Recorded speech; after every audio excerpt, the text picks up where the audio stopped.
Segment 3, Gold and Black Live. I want to thank Ryan and Scott, who you can't see, but they've been working hard behind the scenes to make us look as good as we can look, and that's a full-time job, at least for me. I know for Brian and Matt, they're fine on that front. But Matt Stevens joins us. We are talking, great talking basketball, and this is no better venue in the country than Mackey Arena to do that. But we got a big football game for Purdue tomorrow.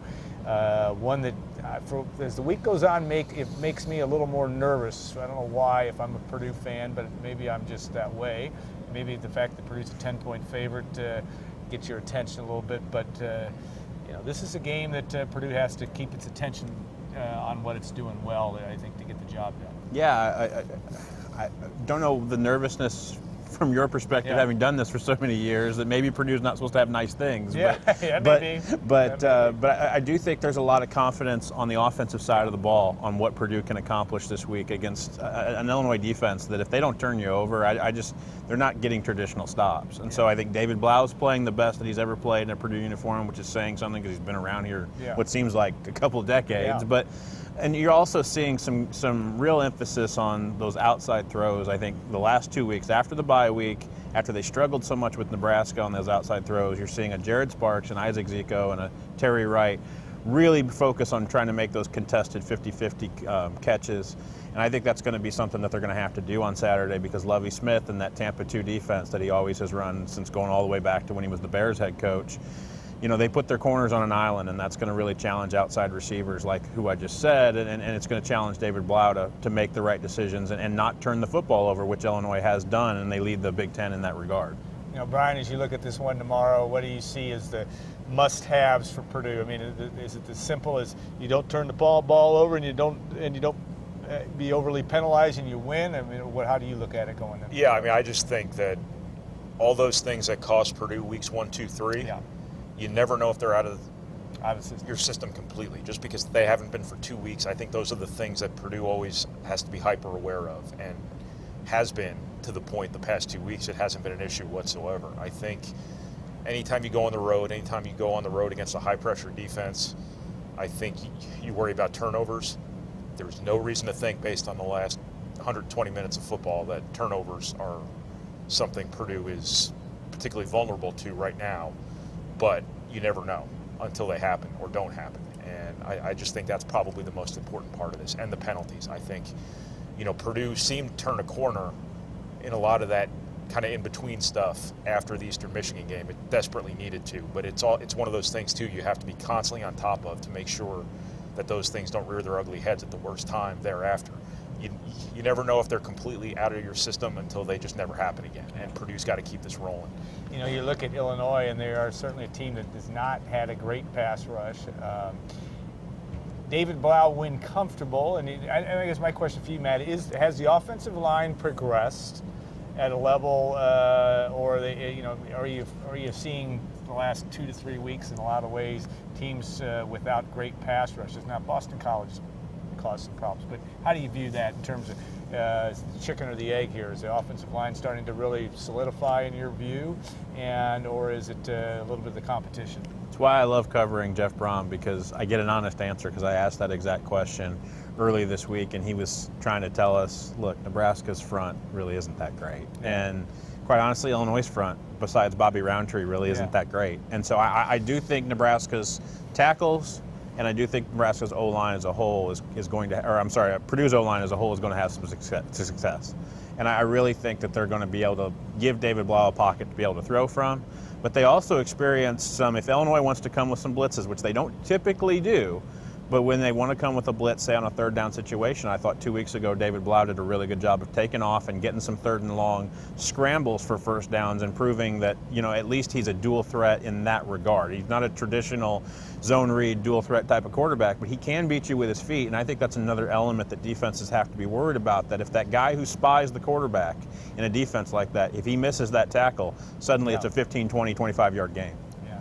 You look at, Brian, on David Blau and how it's somewhat unfair to say that he hasn't, he's thrown for a lot of yards heading into this year, but he's really taken it to another level, it seems. And the fact that, that fifth year, and I know A.J. Bush is also a fifth-year guy, but that maturity, hard to replace I mean, it's hard to it's hard to minimize how important that is. I would think to what Jeff Brom's trying to get done. Well, he's making really good decisions. Yeah. And I think I think quarterback's a lot like point guard, where if you just make good decisions, that can be the most important thing. And I think that experience is starting to show up there a little bit.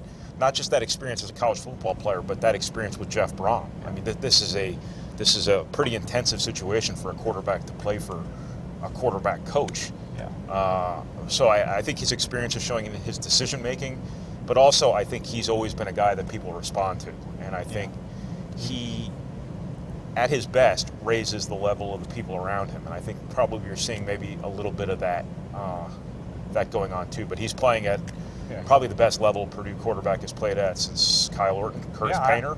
I don't know. I would even put him right now past Curtis. Curtis Painter had a lot of yards and had his moments, but this guy has been in the last 3 weeks has been really in tune, so to speak. I would agree with you on Kyle Orton on that front.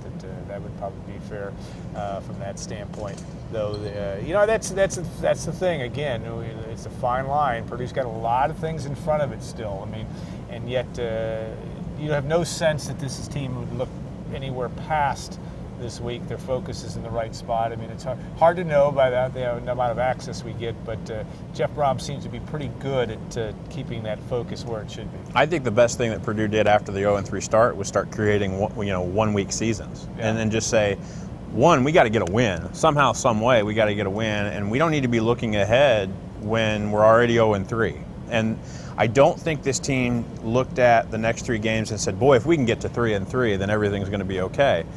But they have a chance now to get to 3-3 and have it be an okay scenario. Start talking again about a postseason scenario. But I think Jeff Brom, 7 years ago when he was at Illinois as quarterback coach, got to 15th in the country with a 6-0 team, and they lost 6 in a row because they just started losing confidence, and started snowballing from there. He took a lot from that, and that's where he kind of created the whole one-game season thing. And once Purdue starts 0-3 this year, he's like, look, this week is the most important week because it's this week. And I think that they've taken that even through the bye week and said, this is the most important week for you guys to get healed up and get healthy and maybe even just get away from football for a little bit, get refreshed. This week is the most important week because it's an Illinois week, it's another road game, and most specifically, it's this week. And I think the one-game season thing, as cliche as Jeff Brom has kind of almost made it to be, is kind of a reality for this football team right now because they know that after the 0-3 start, they just can't look past anybody anymore. Brian, I want to ask you a little thing on recruiting. Obviously, a lot of that has gone on here in the last 2 weeks, or at least coaches have a chance to go out last weekend and see not only guys, the handful or a couple handfuls of guys they're still after, but also guys they already have. Any sense of what got done during that time and where they are? And if class is still pretty much set, everything seems to be going well. Jeff Brom even has said it's going fine, but how do you view it at this point? Well, your timing is extraordinary because what I'm doing right now while I'm not listening to you is this happens, by the way. Retweeting a tweet from Jalen Graham, their safety target from Detroit, just said he's gonna commit tonight, and if that's the case, going to commit to Purdue tonight. Going to commit to someone tonight. Oh, tonight. Okay. And finishing that sentence. That's a big that would seem to bode very well for Purdue. This is one of their biggest remaining defensive targets, one of their biggest overall remaining targets. Now, obviously, Purdue is in a scholarship situation here where they've only got a couple left, so you wonder if that's going to start to spur some guys who might be in a situation where Purdue is clearly what they want. They don't want to make sure they don't miss out on it. So. Yeah. That would be big news. On top of the other night, Purdue getting King Daru, the running back. So, I would think. I don't know if the bye week had anything to do with some of these decisions happening, or not. But clearly, some recruits have been spurred into action here before they've even visited. Which is like Daru's situation. Yeah, King Daru hasn't even visited, but he's sold on Purdue. Jalen Graham's been at Purdue 3-4 times. If he ends up committing to Purdue tonight, he will do so a week before he comes back for an unofficial visit, which I think the hope would have been that getting him back would have pushed him over the edge. Perhaps they didn't even need to get him back on campus for that to happen. We'll see what happens tonight. Yeah, next week, obviously, a chance night game in front of what will be a very full. I don't know, it's not 100% capacity yet for Purdue Ohio State, but that will be a huge environment. We're not looking past Illinois. We can, actually. It doesn't matter what we do. It's the guys that it does matter. All right, Matt, if you can break down tomorrow and what are the things you will most, if things are going well for Purdue early, we will be watching what?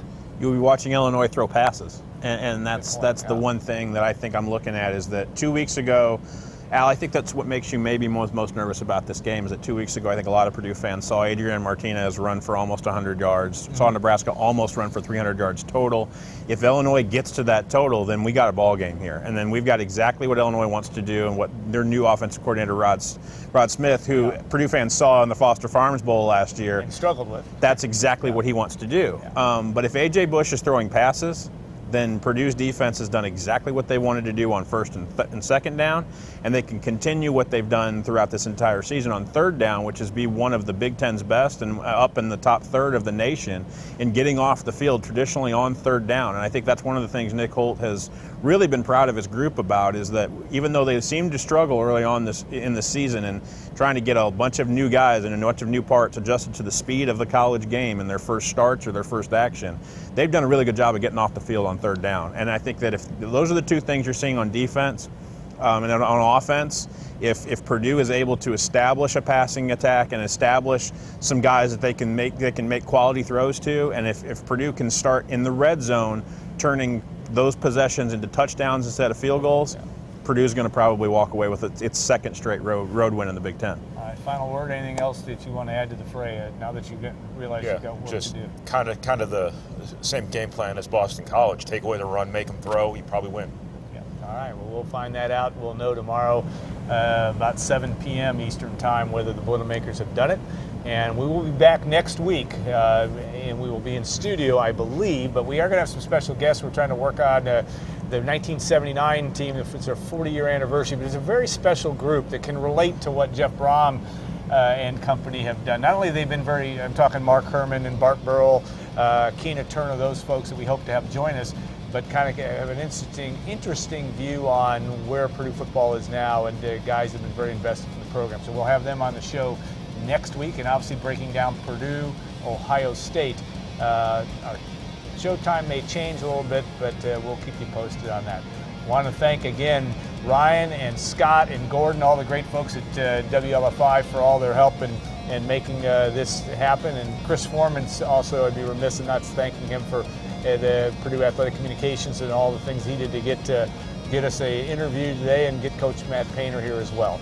I want to thank our sponsors, XXX, and of course our friends at Basham Reynolds and Hilton Garden Inn, and Trent Johnson, who happened to have breakfast with us this morning, and we're looking forward to, he'll be on the road for doing some officiating tonight, I think at Oak Hill, he said. So we'll look forward to talking more Purdue sports next week.